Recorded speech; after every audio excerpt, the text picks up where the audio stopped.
नमस्कार, मी पूनम तुमचं पूनम बेसिक रेसिपीजमध्ये पुन्हा एकदा खूप खूप मनापासून स्वागत करते. तर आज आपण सर्दी, खोकला, अंगदुखी किंवा मग अशी अंगामध्ये कणकण असेल ना, तर त्यासाठी एक घरच्या घरी बनवलेल्या काढ्याची रेसिपी सांगणार आहे. हा काढा घेतल्यामुळे तुम्हाला नक्कीच आराम मिळेल. दिवसातून 2 ते 3 वेळेस हा काढा तुम्ही घेऊ शकतात. चला तर वेळ न घालवता गरमागरम काढ्याची रेसिपी बघूयात. तर त्यासाठी ना एका भांड्यामध्ये 2 ग्लास इतकं पाणी घ्यायचं आहे. या पाण्याला चांगली उकळी येऊ द्यायची आहे. तोपर्यंत आपण यामध्ये टाकण्याचे साहित्य बघूयात. तर मी इथे ना एक बघा अशी गवती चहा आहे ना, त्याची पूर्ण काडी कट करून घेतली स्वच्छ धुवून. त्यानंतर 5 ते 6 तुळशीची पानं, 2 हिरवे वेलदोडे घेतले आहे, 5 ते 6 मी इथे काळे मिरे, 4 लवंगा आणि एक छोटा तुकडा दालचिनीचा. चिमूटभर हळद, चिमूटभर ओवा घ्यायचे आहे आणि चिमूटभर मी काळं मीठ घेतलं आहे. तुम्ही सेंदे लोणसुद्धा या ठिकाणी घेऊ शकतात, ज्याला रॉक सॉल्ट म्हणतात. 1.5 चमचा मी या ठिकाणी गूळ घेतला आहे आणि 1 ते 1.5 इंच इतकं आल्याचे तुकडे करून घेतलेले आहे. आता आपण खलबत्त्यामध्ये एक दालचिनीचा तुकडा, 2 हिरवे वेलदोडे, काळे मिरे, लवंगा आणि त्याचबरोबर आल्याचे तुकडे पण टाकून घेणार आहोत.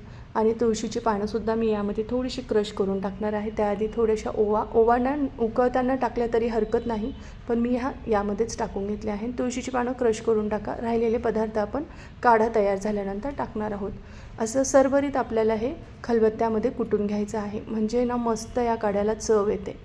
अगदी गरमागरम मसालेदार चहा कसा बनवायचा याची रेसिपीसुद्धा मी आपल्या चॅनलवर दाखवली आहे, तिथे जाऊन तुम्ही नक्की बघा.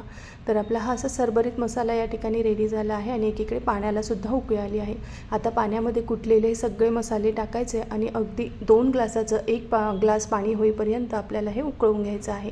आता यामध्ये राहिलेले जिन्नस टाकूयात. तर मी यामध्ये आधी ना गवती चहा टाकून घेतलेला आहे आणि मसाल्यांमध्ये ना थोडंसं पाव चमचा धना पावडर पण टाका, जी माझी दाखवायची राहिली होती. तर पाव चमचा धना पावडर टाकली की चांगलं उकळायचं. आता 1 ग्लास इतकं पाणी झालेलं आहे. यामध्ये आता आपण चिरलेला गूळ टाकलेला आहे, चिमूटभर हळदसुद्धा टाकूयात.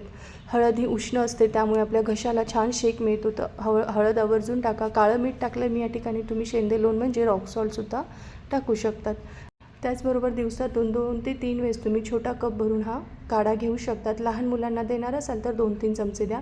तुम्हाला घसादुखी असेल, कफ पातळ होण्यासाठी किंवा डोकंदुखीसाठी खूप रामबाण इलाज आहे. एकदा हा होममेड काढा नक्की तुम्ही करून बघा आणि कसा वाटला ते कमेंट करून सांगाच. पण अजूनही चॅनलला सबस्क्राईब केलं नसेल तर नक्की सबस्क्राईब करा. धन्यवाद.